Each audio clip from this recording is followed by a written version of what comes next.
Yo, what's up, guys? It's Noah here. Finally back with an NBA video breaking down Thursday's NBA slate. The NBA is back from the bubble. We do have a two-game slate for Thursday night. The Jazz and the Pelicans tip off at 6:30, and then following them, the Lakers and Clippers tip off at 9 o'clock. This will be our first regular season seeding game for the NBA season, or for the resumption of the NBA season. They're going to play for about 2 weeks. They're going to have regular season games for about 2 weeks, and then the playoffs will start after that. So we do have a two-game slate to break down. We'll take a look position by position like we always do. Before NBA got shut down, my NBA videos were doing really well. You guys seem to really enjoy them. NBA, I would say, is probably my favorite DFS sport, so I am incredibly excited for it to be back. Videos are going to be the same as they always were, just position by position breakdown. I'll give you guys an early core, just a core of guys that I feel like I'm going to be targeting in my lineups. I will have updated content over on Patreon. I do offer more in-depth stuff over there. I will have an article for this slate that will be posted probably sometime in the afternoon on Thursday, and then I will give updated core plays over on Patreon. I think updates are going to be very important during the seeding games. I think there's going to be a lot of late scratches. I think you're going to see guys maybe not start that would normally start. Like, there's going to be teams that potentially don't even, play their starters. We saw some reports that maybe there could be some teams that take a look at their young guys, teams like the Suns that really just don't have anything to play for, that don't really have a chance to make it to the postseason. We could see them maybe run out some of their young guys. So it's going to be important to stay up to date with news. I'm going to be making MLB videos as well. The good thing about MLB is that it's a sport where you can kind of like set your lineups and then forget about them. Once lineups come out in the afternoon for MLB, you can kind of, set your lineups and then you're kind of done for the day.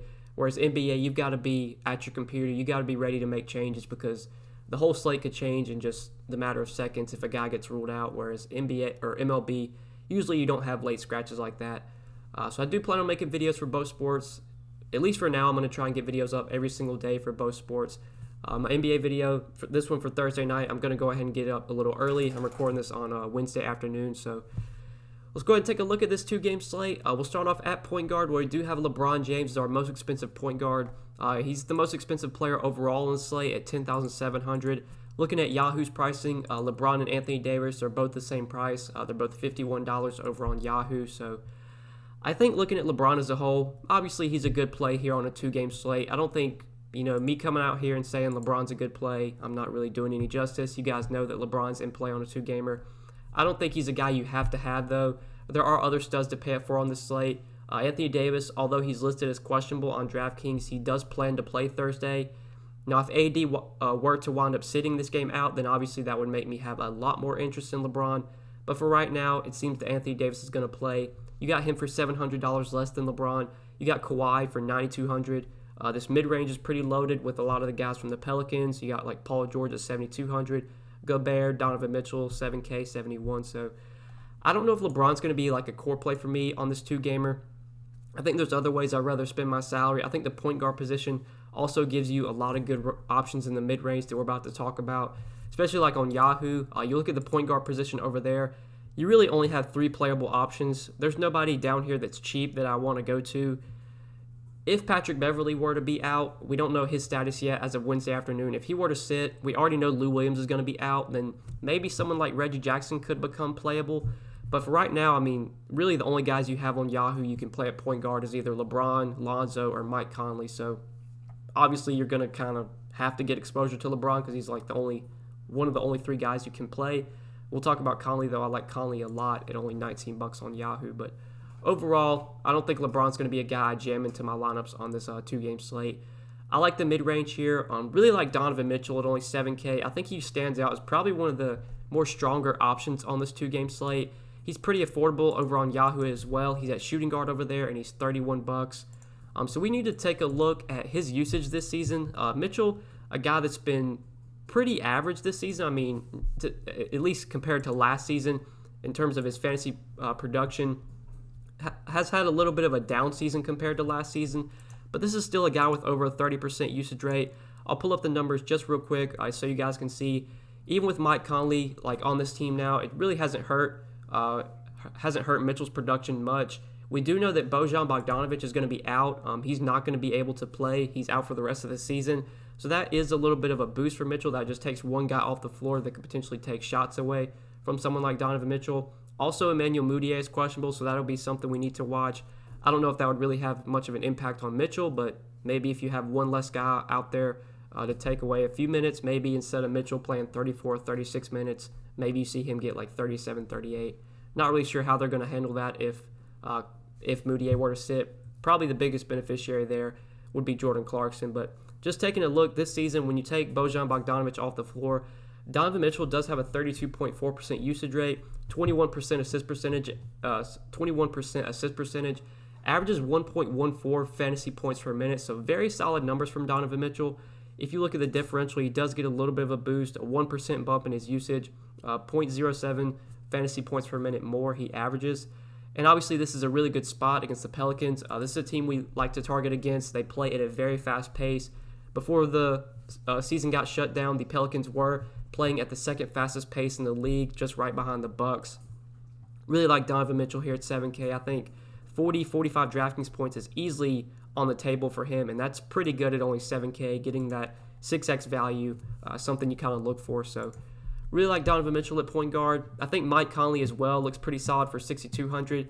I like him more, though, over on Yahoo. When you look at the point guard position, like I said earlier, there's really only 3 playable options in my opinion. You're either going to LeBron, you're going to Lonzo, or you're going to Mike Conley. And I think at $19, Mike Conley looks like a very solid option over on Yahoo. So with Bojan Bogdanovic out, we don't know what the Jazz starting lineup is going to be. I assume that they shift everybody down, and then we see Mike Conley slide into the starting lineup. So it's most likely going to be Mitchell, Conley, Joe Ingles, Royce O'Neal, and then Rudy Gobert. If I had to guess, I would assume that's what their starting lineup is. Maybe they could do something where they start like Jordan Clarkson, but I don't think they would do that.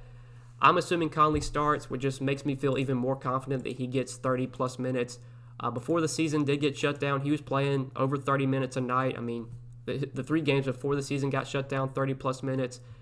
If this game's close against the Pelicans, which it should be, 2-point spread here, I expect Conley to play 30 to 32 minutes this season with the Jazz. Just looking at his point per minute average, he has played, let's see here, he's played 272 minutes with Bojan Bogdanovic off the floor, 24% usage rate, which is third on the team, tied for third on the team, and then 0.87 fantasy points per minute.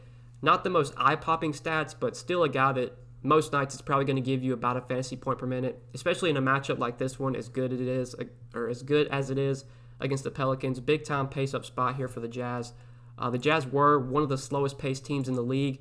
You look at bottom of the league pace, they were 25th in pace, and obviously playing the Pelicans, who were second in pace, is a huge bump up in terms of like pace for them. So it's going to be a spot where we want to target multiple Jazz. Conley, really good spot for him, 6,200. I like a lot. Donovan Mitchell, obviously at 7K, I love here. Prefer Conley on Yahoo at $19, but I have no problem going to him on DraftKings either at 6,200. And then for value at point guard, I think there are some cheap options here. So Lou Williams, we already know, is out. Patrick Beverley is questionable. If he were to sit, that's going to free up a lot of minutes in the backcourt that I assume would get soaked up from a guy like Reggie Jackson.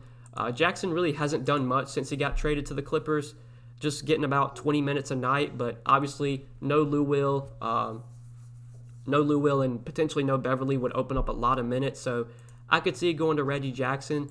I think Jordan Clarkson, though, is going to be a big beneficiary with Bojan Bogdanovic out.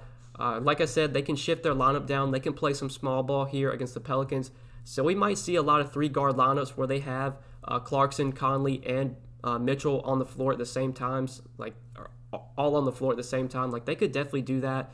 Either way, when Clarkson's he's going to be the first guy off the bench from the backcourt. He's going to be the backup point guard, especially if Conley's in the starting lineup. So he should get a lot of ball handling responsibilities off the bench. Should get plenty of usage off the bench as well.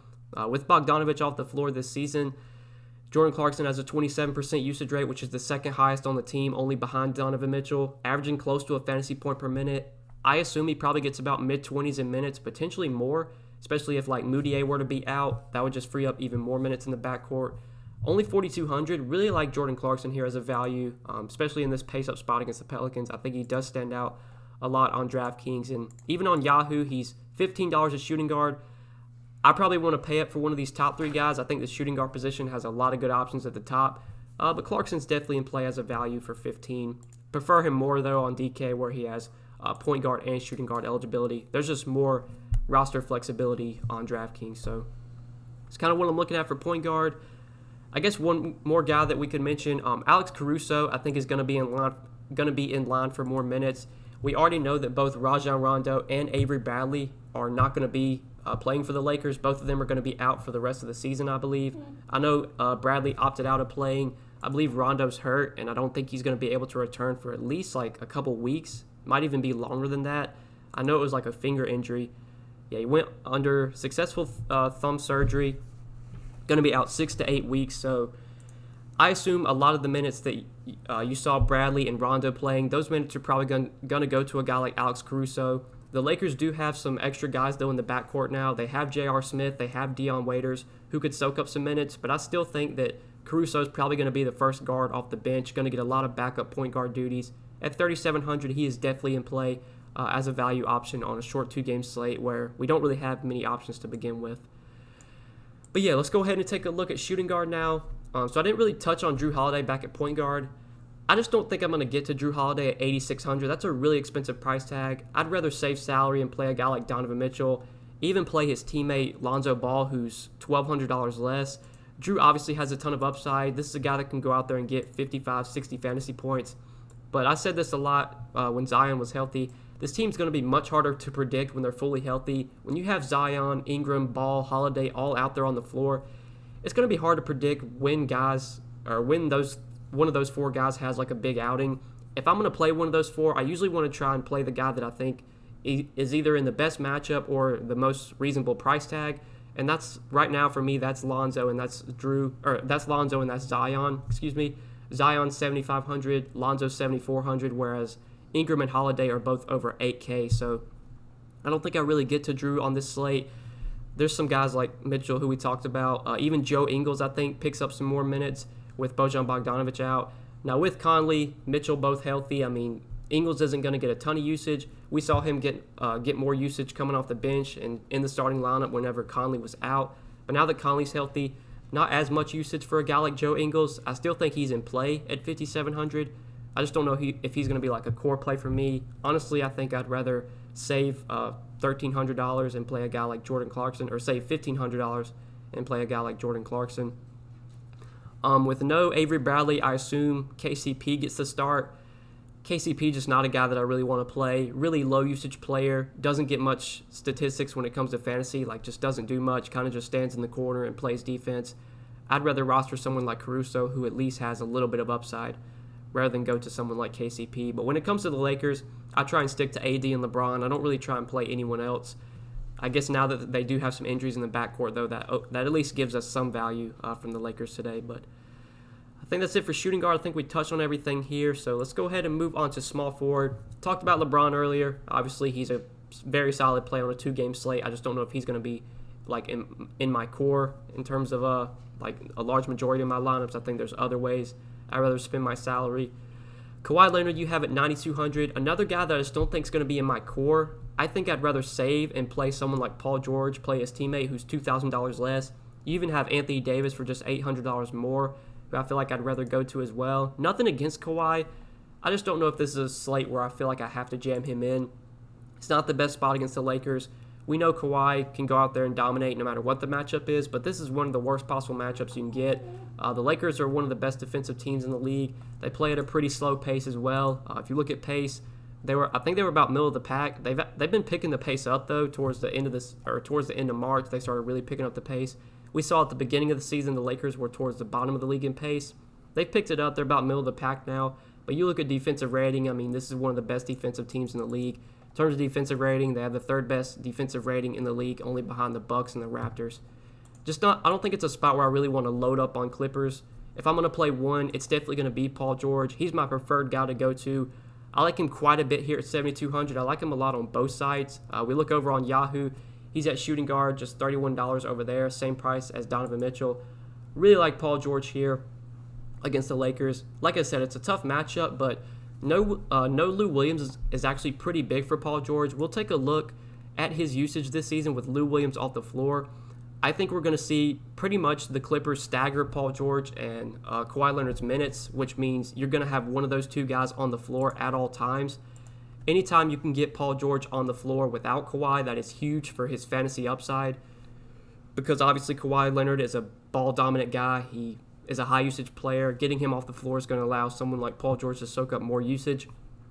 But this season with Lou Will off the floor, Paul George has played 729 minutes, 33% usage rate, averaging 1.32 fantasy points per minute. We'll take a look at his numbers now with Lou Will off and then Kawhi on. I'm sure the numbers are going to be much worse because, like I said, when Kawhi's on the floor, he just soaks up so much usage. But PG's played 555 minutes with Lou Will off and Kawhi on. Still a 30% usage rate, averaging 1.22 fantasy points per minute, 21% assist percentage, 10% total rebound percentage. Still very solid numbers from Paul George. He is someone that I really haven't played at all this season when he's been with the Clippers. Just hasn't shown a ton of upside, but he did post one big game right before the league got shut down. It was a game against the Lakers. He put up 50 Draftkings points. It was by far his best game of the season. Had 31 points, 6 rebounds, 3 assists, 1 block, 3 steals, played 37 minutes. The minutes were definitely a concern. He was only getting about upper 20s, sometimes 30 minutes a night, but like you see the minutes, 25, 28, 30, 27. I think a lot of that was him just coming back from injury. He's had so much time to rest up. I assume that Paul George, if this game's close, which it should be, probably going to play 30, 32 minutes, potentially more. It looks right here. He played 28 minutes in their scrimmage against the Kings on Monday, scored 19 points, 4 rebounds, 3 assists. So for 7,200, definitely sign me up for Paul George here, especially without Lou Williams. We're going to see Paul George come off the bench, or not come off the bench, but we're going to see Paul George coming off the bench sooner because they're going to need him off the bench whenever Kawhi isn't on the floor. Whenever Kawhi comes off the floor, I assume Paul George will be on the floor, so they'll stagger their minutes, whether that means Kawhi plays the whole first quarter and then Paul George will start the second unit, or other way around, whether Paul George will play the entire first quarter and then Kawhi will come off and he'll start this second quarter with the second unit. You're going to see one of those two guys on the floor at all times, and anytime that George gets on the floor without Kawhi, that's huge for his fantasy upside. So really like Paul George at 7,200. Talked about some guys like Ingles you could target. Royce O'Neal, I think with no Bojan's really going to benefit, should get more minutes. I like him quite a bit over on Yahoo, the small forward position. Pretty weak position overall. You have Kawhi and Brandon Ingram you could pay up for, but then other than that, there isn't much to like. Ingles is at 16 you could go to. You do have Royce O'Neal, though, at $12 on Yahoo. I do like him quite a bit there. Was already getting pretty big minutes. 30-plus minutes a night, most nights. Now with no Bojan, that frees up even more minutes in their front court that should be soaked up by Royce O'Neal. So he's a good guy you could go to for value. 4,900 is not the best price, but on a 2-game slate, really hard to argue with it if he's going to play 30-plus minutes. But I don't think there's really any values I want to go to here under 4K. Like Kuzma, just not a guy that I really target when the Lakers are fully healthy. Even coming off the bench just doesn't do it for me. Marcus Morris, doubt I really go there. If I'm going to target guys from the Clippers, I want PG and I want Kawhi. We'll talk about Zubac later. You could target. But yeah, I think that's it for small forward. You have guys like J.R. Smith, Dion Waiters, who have looked really good during the Lakers' few scrimmage games. It's just hard to tell what their minutes are going to look like in a regular season game. Maybe they pick up more minutes since there's no Bradley and since there's no Rajon Rondo. Like maybe J.R. Smith plays like 22 or 24 minutes. Maybe Waiters plays 22, 24 minutes. It's going to be hard to tell, though, because we haven't seen these two guys with the Lakers since, in terms of regular season games. They've played in scrimmages, but this will be their first time playing a regular season game. Like I said earlier, if I'm going to target a value piece from the Lakers' backcourt, I feel most reliable. I think Caruso's the most reliable one, just because he's been with the team the longest. He's probably the guy that I would go to there. But let's go ahead and run through power forward and center real quick, just before we end the video. So at the top of the power forward position, you got AD for 10K. I think AD is probably one of my favorite pay-up options on this slate. I think he is my favorite pay-up option. Cheaper than LeBron, $700 less. Listed as questionable on Draftkings, but is expected to play.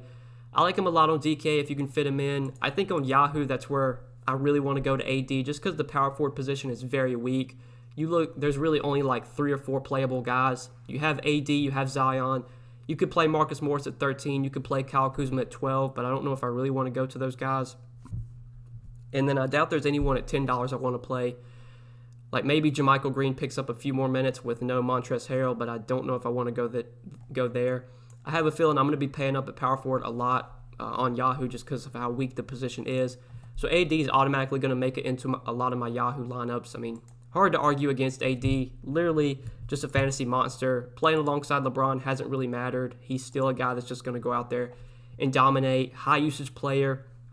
Over a 30% usage rate this season, or close to it, 29.4% usage rate, averaging 1.5 fantasy points per minute, 14% assist percentage, near 15% total rebound percentage.